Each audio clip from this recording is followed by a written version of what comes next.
ಏನಾಗ್ತಾರೆ ಅವರು? ನಮಗೆ ಗೆಳೆಯ ಏನಾರ ನಿಮ್ಗೆ ಯಾವಾಗಾರ ಏನಾರು ಹೇಳ್ತಾರ? ಮಾಡ್ತಿದ್ರು, ವಾರಕ್ಕೋ 15 ದಿನಕ್ಕೊಮ್ಮೆ ಫೋನ್ ಮಾಡ್ತಿದ್ರು. ಅಲ್ಲಿ ವಾತಾವರಣ ಬಗ್ಗೆ ಏನು ಯಾವ ಥರ ನಡೆದದ, ಸಿಸ್ಟಮ್ ಏನು ನಡೆದದ, ನಾವು ಎಲ್ಲಿಂದ ಪೋಸ್ಟಿಂಗ್ ತೊಗೊಂಡ ಮೇಲಿಂದ ಹಿಡಿದು MP ಎಲೆಕ್ಷನ್ ವರ್ಗಾವಣೆ ಆಗಿ ಏನು ಗಣಗಪುರಕ್ಕೆ ಹೋಗ್ತಾರೆ ಅಲ್ಲಿಂದ ಹೊಳ್ಳಿ ಬಂದ ಮೇಲೆ ಫೋನ್ ಮಾಡೋದು ಜಾಸ್ತಿ ಮಾಡ್ತಿದ್ರು. ಯಾಕಂದ್ರೆ ಭಾಳ ನೋವಿಲಿಂದ ಮಾತಾಡ್ತಿದ್ರು. ಏನು ಈ ರಾಜಕಾರಣ ಒತ್ತಡಕ್ಕೆ ನಮ್ಮ ನೌಕರಿ ಎಲ್ಲ ಬೆಲೆ ಇಲ್ದಂಗೆ ಆಗ್ಬಿಡದ. ನಾವು ಕೆಳ ಜಾತಿ ಒಳಗೆ ಹುಟ್ಟಬಾರ್ದಾಗ್ಯದ. ಕೆಳ ಜಾತಿಯಾಗಿ ಹುಟ್ಟಿದಕ್ಕೆ ನಮಗೇನು ಸಂವಿಧಾನ ಬರೆದ ಬಾಬಾ ಸಾಹೇಬ್ ಅಂಬೇಡ್ಕರ್ ಅಷ್ಟು ಅವಾಗ ಹೆಂಗೆ ಅವಮಾನ ಮಾಡ್ತಿದ್ರು ಅದಕ್ಕಿಂತ 10 ಪಟ್ಟು ಜಾಸ್ತಿ ಅದ. ಇವಾಗ ನಾವು ಎಜುಕೇಷನ್ ಆದ್ರೂ ತಿಳುವಳಿಕೆ ಇದ್ರೂ ಇನ್ನೂ ಜಾತಿ ವ್ಯವಸ್ಥೆಯಲ್ಲೇ ಬದುಕ್ತಾ ಇದ್ದೀವಿ. ನೌಕರಿ ತೊಗೋಬೇಕು, ಪೋಸ್ಟಿಂಗ್ ಮಾಡ್ಬೇಕಂದ್ರೆ 30 ಲಕ್ಷ ನಾವು ಎಲ್ಲಿಂದ ಕೊಡಬೇಕು? ಹುಟ್ಟಿದ್ದ ಬಡತನದಲ್ಲಿ ಹುಟ್ಟೀವಿ.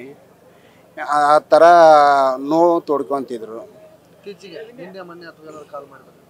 ಇಲ್ಲ, ಒಂದು ವಾರದಿಂದ ಮಾಡಿದರು. ಮಾಡಿದರು. ಏನೋ ಇದು ರಾಜಕಾರಣದೊಳಗೆ ನಮ್ಮ ನೌಕರಿ ಇಲ್ಲಿಂದ ಇನ್ನೊಂದು ಕಡೆಯಿಂದ ಇನ್ನೊಂದು ಕಡೆ ನೆಮ್ಮದಿ ಇರ್ಲಾರ್ದು ಬದುಕು ನಮ್ಮದು. ಪೊಲೀಸ್ ಡಿಪಾರ್ಟ್ಮೆಂಟ್ ಒಳಗೆ ನೆಮ್ಮದಿ ಇರ್ಲಾರ್ದಂಗೆ ಅದ್ರೊಳಗೇ ಜಾತಿ ಮೇಲ್ಜಾತಿ ಇದ್ದವ್ರಿಗೆ ಪೋಸ್ಟಿಂಗ್ ತೊಗೊಳಕ್ಕೆ ದುಡ್ಡು ಕಡಿಮೆ. ನಮ್ಮ ಕೆಳ ಜಾತಿ ಇದ್ದವ್ರು ನೌಕರಿನ ಮಾಡಬಾರ್ದು. ಇದ್ರೊಳಗೆ ಆ ಕೆಳ ಜಾತಿ ಇದ್ದವ್ರು ಈ ಯಾದಗಿರಿ ಡಿಸ್ಟ್ರಿಕ್ ಒಳಗೆ ಮಾಡಬಾರ್ದು. ಇಲ್ಲಿ ಏನಿದ್ರು 30-40 ಲಕ್ಷ ಅಂದರೆ ಅವ್ರ ಉದ್ದೇಶ ಏನು? ಕೆಳ ಜಾತಿಯವ್ರು ಅಧಿಕಾರನ ಮಾಡಬಾರ್ದು. ಇಲ್ಲಿ ಅಧಿಕಾರಿಯಾಗಿ ಬಂದ್ರು ಹ್ಞೂ ರೀ ಇದಾರೆ ಸರ್. ಅವರಾದ್ರೂ ಇಲ್ಲ ಅವ್ರಿಗೆ ಹೇಳ್ತೀವಿ ನಾವು ಅಂತಂದು ಹೇಳ್ತಾ ಇದ್ದಾರೆ. ರಾಜಕಾರಣದೊಳಗೆ ರಾಜಕಾರಣಿಗಳನ್ನ ಸೇಫ್ ಮಾಡ್ಕೊಂತಾರೆ ಹೊರತು ಒಬ್ಬ ಪರಶುರಾಮ್ ಹೋದ್ರೆ ಏನಾಗುತ್ತನ್ನ ಲೆಕ್ಕ ಮನೋಭಾವನ ಹುಟ್ಟುಬಿಡೋದು ಎಲ್ಲರಿಗೂ ರಾಜಕಾರಣಿಗಳಿಗೂ. ಈಗ ಅವ್ರನ್ನು ಇವರು ನಮ್ಮ ಪರಶುರಾಮ್ ಅವ್ರು ಕಾಂಟ್ಯಾಕ್ಟ್ ಮಾಡಿದಾರ ಅಂತ ಹೇಳ್ತಿದಾರೆ. ಅವರು ನೋಡಿ ಮಾತಾಡ್ತೀನಿ ಹೇಳಪ್ಪ ಮಾಡಮ್ಮ ಹೇಳ.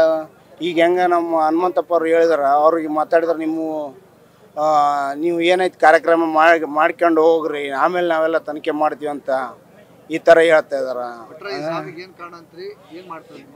ಈ ಸಾವಿಗೆ ನೇರವಾಗಿ ಒತ್ತಡ MLA ಹಾಗೂ MLA ಮಗನ ಒತ್ತಡನೇ ನೇರ ಕಾರಣ. ಹಾಗೂ ಇದು ಜಾತಿ ವ್ಯವಸ್ಥೆ ಅನ್ನೋದು ಏನಿದೆ ಅಲ್ಲ, ಈ ಜಾತಿ ವ್ಯವಸ್ಥೆಯಿಂದ ನಾವು ಹುಟ್ಟಿರೋದು ತಳಜಾತಿ ಒಳಗೆ ಹುಟ್ಟಿ 30 ಲಕ್ಷ ಅಂದ್ರೆ ನಮ್ಮ ಮನೆ ಮಾಡಿದ್ರೆ 30 ಲಕ್ಷ ಬರೋಲ್ಲ ನಮಗೆ. ನಾವು ಜೋಪಡಿಯಾಗಿರೋರು. ಸಂವಿಧಾನ ಕೊಟ್ಟು ಬಾಬಾ ಸಾಹೇಬ ನಮ್ಗೆ ಓದಕ್ಕೆ ಕೊಟ್ಟಿದ್ದು ಒಂದು ಹಕ್ಕು, ಅದು ಓದಕ್ಕೆ ಕೊಡಲ್ಲ ಅಂದ್ರೆ ಅದನ್ನು ಮಾಡಕ್ಕೆ ಬಿಡ್ತಿದ್ದಿಲ್ಲ ಇವರು. ಓದಿದ ಮೇಲೆ ನೌಕರಿ ತೊಗೊಂಡ್ಮೇಲೆ ಈ ಥರ ಒತ್ತಡ ಇವೆಲ್ಲವನ್ನು ನೋಡಿ ಮನನೊಂದು ಈ ಥರ ಆಗಿರ್ಬೇಕು, ಅವನಿಗೆ ಹಾರ್ಟ್ ಅಟ್ಯಾಕ್ ಆಗ್ಯದೆ ಅಂತ ನಮ್ಮ ಅಭಿಪ್ರಾಯ. ಸಂಜೀವ್ ಅಂತ, ತಾವರಿಗೆರೆ, ಕ್ಲಾಸ್ಮೇಟು, ಗೆಳೆಯ.